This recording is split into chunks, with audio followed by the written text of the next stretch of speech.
माहिती आहे तुम्हाला? टू हॅवची वर्तमानकाळी रूपे हॅव आणि हॅज. यस, बरोबर, हॅव आणि हॅज. तर ही माहीत असली पाहिजे.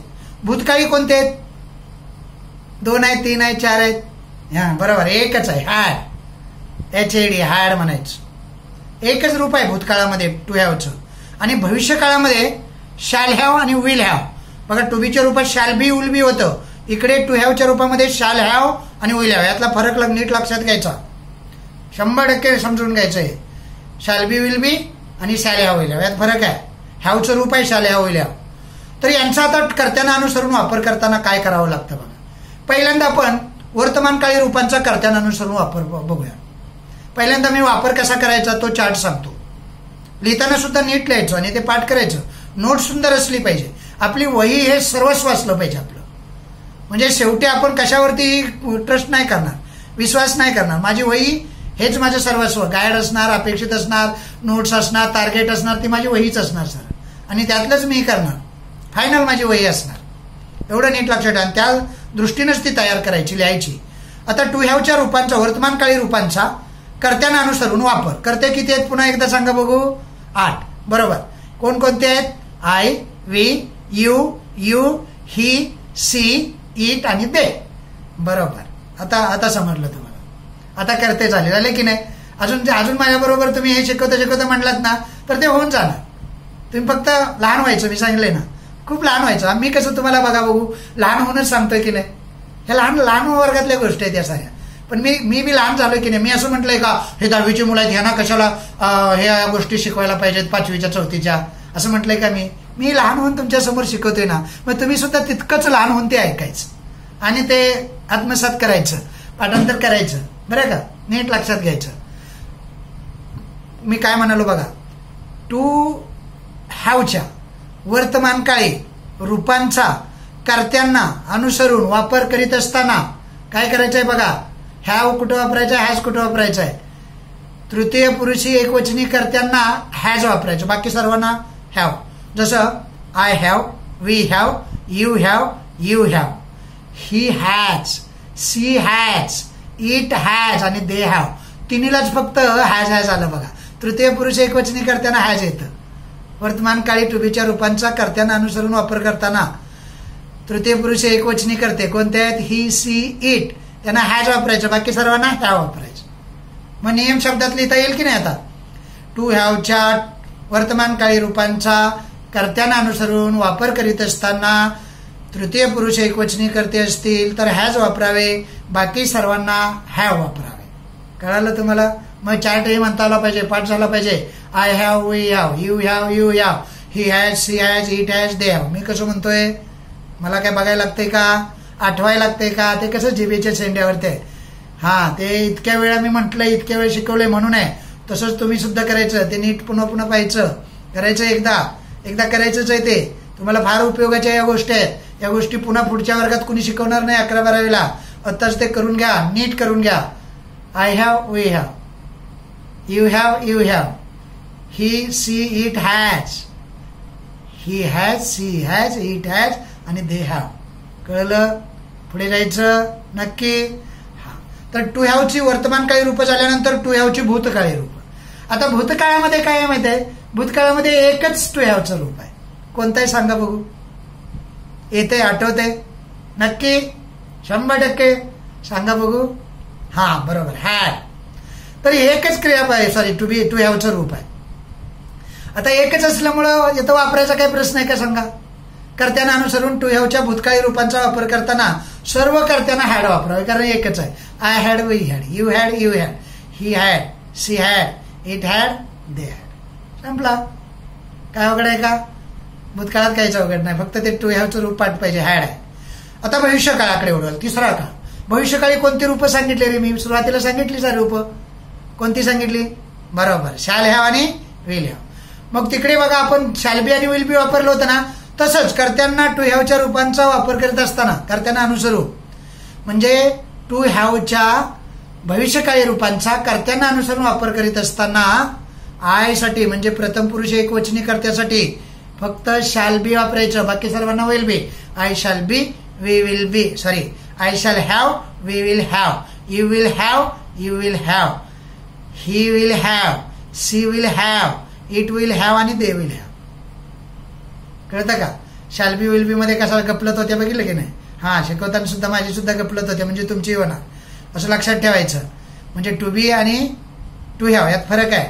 टू बीची टू बी आणि टू बीची रूप कोणते आहेत? शॅल बी आणि विल बी. आता टू हॅवची कोणते आहेत? शॅल हॅव आणि विल हॅव. हे लक्षात ठेवायचं, नक्की लक्षात ठेवायचं. I shall have, we will have, you will have, you will have, he will have, she will have, it will have आणि दे विल हॅव. ते चार्ट मी सारे देणार आहे तुम्हाला, पुन्हा पुन्हा सांगतोय मी. पण नीट ऐकायचं, नीट समजून घ्यायचं आणि नीट लिहायचं. वही आपली फायनल. समजलं? आपल्या वहीकडे पहिल्या आपल्याला ग्रामर कळायला पाहिजे, पुस्तकाचा आधार सुद्धा घ्यायला लागला नाही पाहिजे. ओके, झाली टू बीची रूप, टू हॅवची रूप क्लिअर झाली, सर्वांना कळाली. आणखी यातून जर काही कळालं नाही, वाचताना लिहिताना काही शंका आली, तर मला 24 तास तुमच्यासाठी आहे. 24 तासात मला कधीही विचारायचं, कधी मी झोपत उठून सांगणार तुम्हाला, काही टेन्शन नाही घ्यायचं. म्हटलं ते बाय आहे माझं, म्हणजे बेच्या सेंड्यावर मी सांगितलं ना, तसं तुमचं सुद्धा असलं पाहिजे. माझी खूप इच्छा असते मुलांनी ग्रामर खूप करावं. 10वी झाल्यानंतर स्पीकिंगचा कोर्स लावतात, तेव्हा याच गोष्टी शिकवतात, याच आपल्याला माहित नसतात. त्यात महिना जातो, 3-4 हजार रुपये जातात. ओके, तर हे आताच करून घ्यायचं सारं, आपल्याला परीक्षेला कामाला येतं. आणि हे असल्याशिवाय काळ वगैरे ओळखत नाहीत, काळ ओळखल्याशिवाय आपल्याला पुढे क्रिया करता येत नाहीत, वाक्य परिवर्तन करता येत नाहीत आपल्याला, मग ग्रामर येत नाही, ग्रॅमॅटिकल आपण चुकतो सारं. असं नाही झालं पाहिजे. तर ही टू बीची आणि टू हॅवची रूपं झाल्यानंतर आपण सहाय्यकारी क्रियापदाकडे वळणार. आता ही सहाय्यकारी, त्याला ॲक्झिलरी व्हर्ब असं म्हणतात. तर ही सहाय्यकारी क्रियापदं कोणते आहेत बघा. टू हॅवची टू बीची रूपं त्यामध्ये येतात. मी सहाय्यकारी क्रियापदाचा चार्ट देतो, तो लिहून घ्यायचा आणि पाठ करायचा. Am is are, was were, shall be, shall will, shall be will be. कळतंय तुम्हाला? ह्या चार्ट लिहून घेतलाय तुम्ही, गेले मागच्या वेळेला घेतलाय, पुन्हा एकदा घ्यायचा. Am is are, was were, shall will, should would, can could, may might must, have has had आणि डू डीड डज. आता डू डीड डज आहेत ना, हे यातनं घेतात ती डूची रूपं म्हणून वेगळी घेणार आपण. पण हे अगोदर सहाय्यकारी क्रियापद लक्षात ठेवा. पुन्हा एकदा सांगतो, am is are, was were, shall will, should would, can could, may might must, have has had. कळतंय सर्वांना? पुन्हा एकदा सांगायची गरज आहे का? Am is are, was were, shall will, should would, can could, may might must आणि have has had. अशी ही सहाय्यकारी क्रियापद आहे. मग तुम्हाला बरेच आर्टिकल शिकवताना वाक्यातलं सहाय्यकारी क्रियापद बाजूला काढा असं शिक्षक म्हणतात. मग आपण सहाय्यकारी क्रियापद म्हणजेच काय कळत नाही. कळलं सर्वांना? सहाय्यकारी क्रियापद कळलं? हा, तर आपण ते आर्टिकल शिकताना पुढे कुठे उपयोग येईल त्यावेळेला ते आपण ओळखायचे आहेत आणि ती बाजूला काढायचे आहेत किंवा त्यांचा कसा वापर करायचा आहे ते बघायचं आहे. आणि त्यामुळे सुद्धा काळ ओळखायला आपल्याला मदत होते. ही वेगवेगळी क्रियापदं येतात, काळ ओळखण्याचे निकष आहेत ना, त्या निकषामध्ये हा एक निकष आहे. सहाय्यकारी क्रियापदावरून सुद्धा काळ कळतो.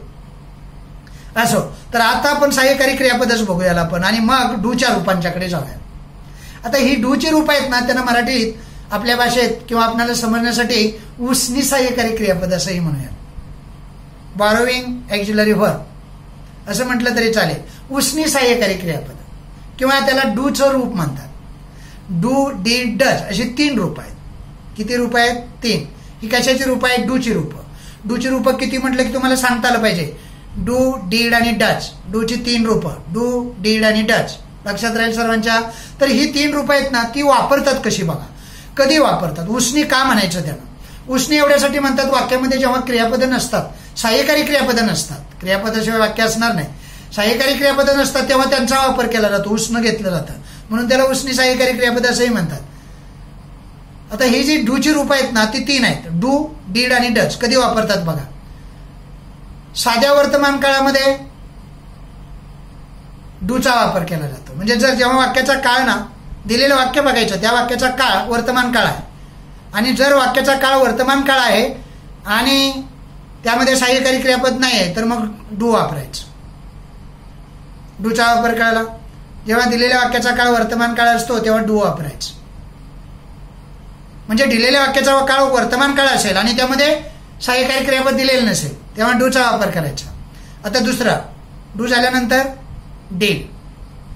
डू, डीड, डज असं पाठ करून ठेवायचं. डीड कधी वापरतात? दिलेल्या वाक्याचा काळ जर भूतकाळ असेल आणि मूळ वाक्यात जर सहाय्यकारी क्रियापद दिलेलं नसेल तर डीड वापरला जातं. कधी डीड वापरायचं कळालं, डू कधी वापरायचं कळालं.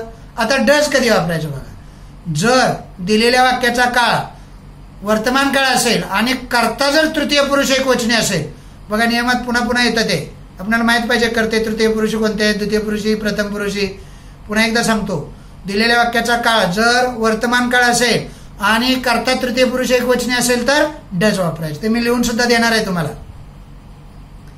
तर अशा पद्धतीनं या डूच्या रूपांचा वापर केला जातो. मग इथं थोडीशी शंका मनामध्ये निर्माण अशी होते, किंवा आपल्याला ही गोष्ट माहितीच असली पाहिजे शंकेपेक्षा, की डूचा वापर वर्तमान काळातच आहे, डजचा वापर सुद्धा वर्तमान काळातच आहे. डूचा वापर वर्तमान काळात इतर कर्त्यासाठी आणि डजचा वापर वर्तमान काळात तृतीय पुरुष एकवचनी ही सीटसाठी. मग भविष्य काळाचं काय, डीड भूतकाळात वापरायचं, डू आणि डज वर्तमान काळात वापरायचं, भविष्य काळात काय, असा प्रश्न पडतो. त्याचं उत्तर सांगतो, नीट ध्यानात घ्या. तर आपल्याला कदाचित असं वाटतं डू वर्तमान काळ, डीड भूतकाळ आणि डज भविष्य काळ. नाही रे बाबा, नो, असं नाही. डू आणि डज हे वर्तमान काळातच वापरतात, डीड हे भूतकाळात वापरतात. आणि भविष्य काळाचं काय होतं माहितीये, there is no sentence in future without auxiliary. हे वाक्य ध्यानात ठेवायचं. म्हणजे भविष्य काळामध्ये वाक्यच असं असत नाही ज्यामध्ये एक्झिलरी नसतं.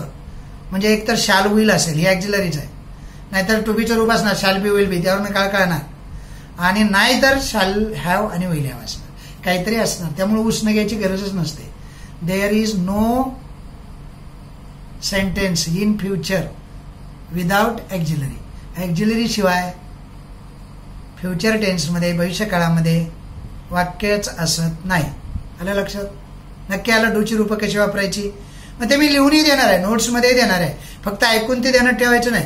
ऐकायचं म्हणजे लक्ष नीट द्यायचं, समजून घ्यायचं आणि मग ते लिहिलेलं पाठ करायचं. नाही समजलं तर विचारायचं पुन्हा एकदा.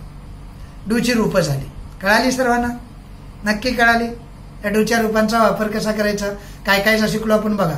कर्ते, कर्त्याच्या द्वितीया, नंतर टू बीची रूपं, त्या टू बीच्या वेगवेगळ्या रूपांचा वापर, नंतर टू हॅवची रूपं, नंतर एक्झिलरी व्हर्ब, नंतर डूची रूपं शिकलो आपण. समजलं? हे वेगवेगळी रूपं आहेत ना, ती सारी डूची रूपं आहेत. नंतर आपल्याला अजून काय माहित पाहिजे, हे ग्रामर शिकत असताना, हे व्याकरण शिकत असताना आपल्याला कोणकोणत्या गोष्टी अजून आपल्या जिभेच्या शेंड्यावरती पाहिजेत, on the tip of tongue पाहिजेत.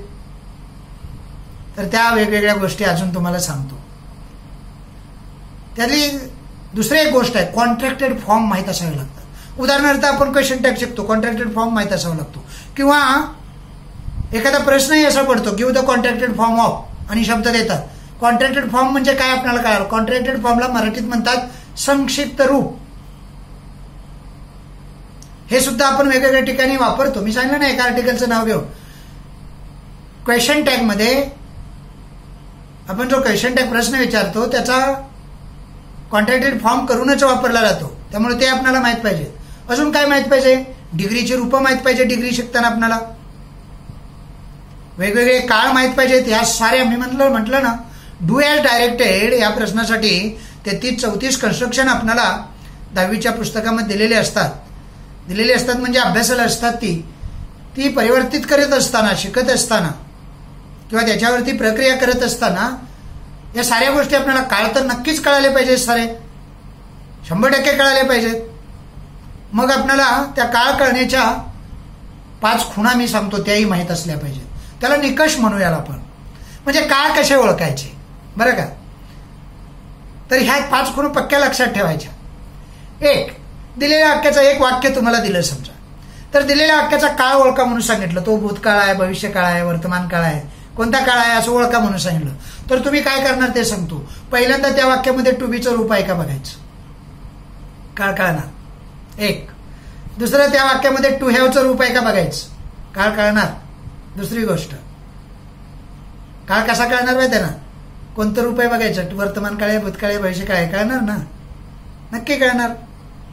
हे 2 गोष्टी झाल्या. एक, टू बीचं रूप आहे का बघायचं, टू हॅवचं रूप आहे का बघायचं. तिसरी गोष्ट कोणती असेल, त्यात एक्झिलरी वर्ब आहे का बघायचं. मग मी सांगितलं ना, त्यात एक्झिलरी वर्ब आहे का बघायचं, त्यावरून काळ कळणार. नसेल तर त्या वाक्यामध्ये डूचं रूप आहे का बघायचं. 4 झाली. टू बीचं रूप, टू हॅवचं रूप, एक्झिलरी वर्ब आणि डूचं रूप. ही 4 जर वाक्यामध्ये नसतील ना तर 5वी एक कसोटी असते, मूळ क्रियापदाकडे बघायचं. त्या वाक्यात क्रियापद तर नक्कीच असणार, क्रियापदाशिवाय वाक्यच नसणार. क्रियापद वाक्याचा सर्वात महत्वाचा भाग आहे. आणि त्यामुळं क्रियापदाकडे बघितलं आणि तुम्हाला जर क्रियापदाची रूपं माहीत असतील, क्रियापद किती रूपात येतं हेही माहीत असलं पाहिजे, ते मी आता सांगणार आहे याच्यानंतर, तर हेही तुम्हाला माहीत असलं पाहिजे. मग या 5 कसोट्या मी तुम्हाला लिहून देणार. काळ ओळखण्याचे निकष, काळ ओळखण्याच्या कसोट्या. 1, टू बीचं रूप तुम्हाला माहीत असलं पाहिजे. 2, टू हॅवचं रूप माहीत असलं पाहिजे. 3, सांगा बघू, ॲक्झिलरी वर्ब माहीत असलं पाहिजे. 4, डूचं रूप माहीत असलं पाहिजे. आणि 5, मूळ क्रियापद आणि त्या क्रियापदाची वेगवेगळी रूपं माहीत असलं पाहिजे. ओके, तर तुम्हाला हे ओळखण्यासाठी क्रियापदाच्या रूपांचीही गरज आहे. मग क्रियापद किती रूपात असतात असा प्रश्न विचारला तर आपल्याला निश्चित सांगता आलं पाहिजे बरं का, की क्रियापद किती रूपात आहेत. आतापर्यंत आपल्याला लहान वर्गामध्ये बऱ्याच वेळेला असं शिक्षक सांगतात किंवा शिकवतात किंवा पुस्तकातही तशीच दिलेली असतात की क्रियापदाची 3 रूपं, पहिलं, दुसरं आणि तिसरं. पण मला तरी 10वी 11वी 12वी पर्यंत असंच शिकवलं. क्रियापदाला 3 रूपं, 1 पहिलं रूप, दुसरं रूप आणि तिसरं रूप. मग ती लिहून दिलेली असायची आणि ती पाठ करायची. पण आता मी तुम्हाला ना क्रियापदाची 5 रूपं असतात असं सांगणार आहे. इथून पुढे तुम्ही क्रियापदाची 5 रूपं असतात असं लक्षात ठेवायची. ती कोणकोणती असतात आणि कशी असतात ते उदाहरणासहित मी तुम्हाला सांगणार. समजते सर्वांना? नक्की समजते? तर ही जी रूपं असतात ना, ती रूपं की 5 म्हणजे कोणकोणती असतात अगोदर नावं सांगतो. पहिला जो असतो ना तो मूळ रूप असतं. मूळ रूप म्हणजे त्याला काय म्हणतात माहिती आहे तुम्हाला? म्हणजे क्रियापदाच्या अगोदर बघा टू लावलेलं असतं. टू हे मूळ रूप असतं. मग ते टू काढून घेतलं ना ते प्रेझेंट टेन्स मध्ये जातं. त्याला प्रेझेंट फॉर्म म्हणायचं. काय म्हणायचं त्याला? Present form. पुन्हा ना प्रेझेंट पार्टिसिपल होतं. मूळ क्रियापदाचं प्रेझेंट पार्टिसिपल होतं. प्रेझेंट पार्टिसिपल म्हणजे समजतं तुम्हाला? तर हे प्रेझेंट पार्टिसिपल असतं ना ते असतं आयएनजी फॉर्म ऑफ वन दुसऱ्या भाषेत. त्याला आयएनजी फॉर्म म्हणायचं.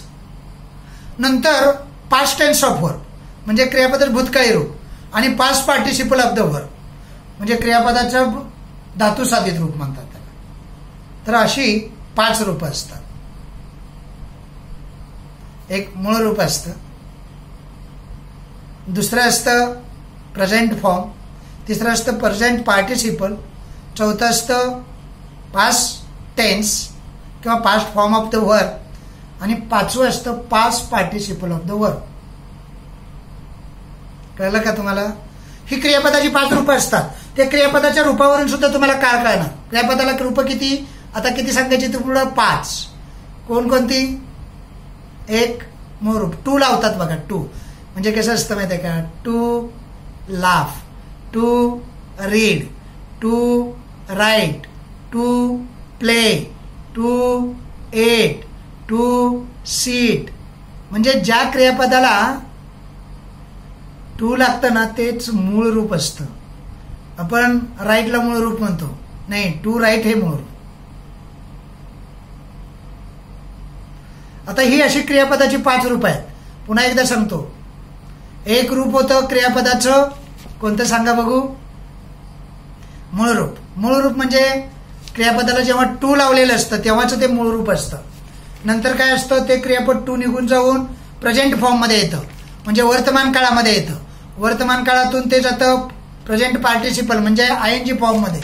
आयएनजी फॉर्म मधून कुठे जाणार? ते पास्ट फॉर्म मध्ये म्हणजे भूतकाळी रूपात जाणार. भूतकाळी रूपातून धातुसाधित म्हणजे भूतकाळाचं धातुसाधित असतं. क्रियापदाचं धातुसाधित रूप असं म्हणतात त्याला. कळतंय का तुम्हाला? 100% हे कळलं पाहिजे. क्रियापदाची रूप ज्याला कळतात. कळतं का तुम्हाला? नक्की कळतंय का? हा, पुन्हा एकदा रूप सांगतो क्रियापदाची. 5 रूपं. पहिलं मूळ रूप असतं त्याला म्हणायचं इन्फिनिटिव्ह फॉर्म ऑफ वर्ब. राहिलं लक्षात? मूळ रूप म्हणजे आता तुम्हाला असंही विचारतात गिव्ह द इन्फिनिटिव्ह फॉर्म. मग काय लिहिणार तुम्ही? मूळ क्रियापद लिहायचं असतं किंवा वाक्यातलं इन्फिनिटिव्ह फॉर्म. वाक्यात इन्फिनिटिव्ह फॉर्म वापरलाच जात नसतो. टू असताना कसं वापरणार? टू काढूनच वापरणार ना. आय टू राईट लेटर असं म्हणतो का आपण? आय राईट लेटर म्हणजे टू काढून टाकलं, वाक्यात वापरलं. कळालं का तुम्हाला? Infinitive form of verb, present form of verb, present participle of verb, past form of verb आणि पास्ट पार्टिसिपल ऑफ वर्ब असे 5 स्वरूपातील क्रियापद ही किमान आपल्या विद्यार्थ्यांना माहित पाहिजे. कळतंय ना? सर्वांना कळतंय. पुन्हा एकदा सांगतोय बघा, याच्यावर मी जास्त जोर देतोय. ही 5 रूप माहित पाहिजेत. आतापर्यंत आपल्याला प्रेझेंट, पास्ट आणि पास्ट पार्टिसिपल एवढीच सांगितली. तेवढीच आपण पुस्तकातून पाठ केली. वहीत आपल्या तेवढीच आहे. आता इथून पुढे लक्षात ठेवायचं. जसं एक क्रियापदाचं एक्झाम्पल देऊ का तुम्हाला? सांगा. हा, तर एक एक्झाम्पल आहे का? मग लक्षात येईल. टू राईट हे इन्फिनिटिव्ह फॉर्म झाला. नंतर राईट हा प्रेझेंट फॉर्म झाला, म्हणजे वर्तमान काळात गेलं. नंतर रायटिंग हे प्रेझेंट पार्टिसिपल ऑफ वर्ब झालं, म्हणजे आयएनजी फॉर्म मध्ये गेलं. नंतर रोट हे कशामध्ये गेलं? पास्ट फॉर्म मध्ये गेलं, म्हणजे past tense of the verb म्हणतात त्याला, म्हणजे भूतकाळात गेलं. आणि रोटचं रिटर्न हे काय झालं रे? पास्ट पार्टिसिपल ऑफ वर्ब, म्हणजे टू राईट, राईट, रायटिंग, रोट आणि रिटर्न. आता प्लेचं तुम्ही सांगा बघू. 5 रूप सांगा बघू प्लेची. कसे येतील सांगा बघू. हा, बरोबर. पहिलं कोणतं? To play. दुसरं कोणतं? प्ले. तिसरं कोणतं? प्लेईंग. चौथं कोणतं? प्लेड. आणि 5वं सुद्धा प्लेडच. कळलं? धातुसाधी सुद्धा त्याचं तेच आहे. म्हणजे to play, play, playing, played आणि प्लेड असं होईल. अजून एखादं क्रियापद घ्यायचं आणि आपल्याला ही 5 रूप लिहिता येतात का बघायचं. पहिला इन्फिनिटिव्ह फॉर्म, म्हणजे मूळ रूप असतं ते क्रियापदाचं मूळ रूप. कळतंय की? मराठीत कसं असतं बघा. मराठीत क्रियापदाच्या मूळ रूपाला ना, मूळ रूपाचा शेवट असतो ना, तो नेणं होतो. ज्या शब्दाचा शेवट नेणे होतं ते मूळ क्रियापद असतं. उदाहरणार्थ बघा, खाणे, पिणे, उठणे, बसणे, शिकवणे, खेळणे, हसणे, अभ्यासणे. कळतंय ना? नक्की. हा, तर हे नेन शेवट होणारी मराठीत जशी क्रियापद असतात ना, ती मूळ क्रियापद असतात. तसं क्रियापदाच्या अगोदर जेव्हा टू लागतं ना, तेव्हा ती मूळ क्रियापद असतं. त्याला इन्फिनिटिव्ह फॉर्म ऑफ वर्ब म्हणायचं. कोणता फॉर्म? Infinitive form. यस, आता लक्षात आलं तुमच्या. तर हा इन्फिनिटिव्ह फॉर्म असतो.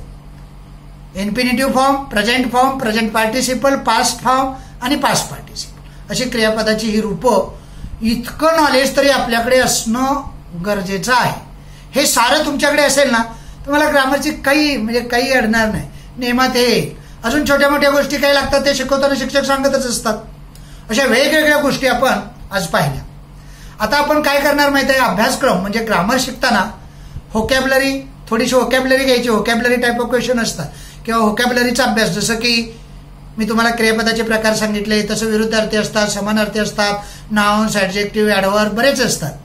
तर हे थोडंसं ते घ्यायचं आणि नंतर एक प्रकार वाक्य परिवर्तनाचा घ्यायचा, म्हणजे डू ॲज डायरेक्शनसाठी. आता आज आपण काय करूया माहिती आहे? आज आपण इकडेच थांबूया. म्हणजे हे सारे चार्ट बेसिक मी तुम्हाला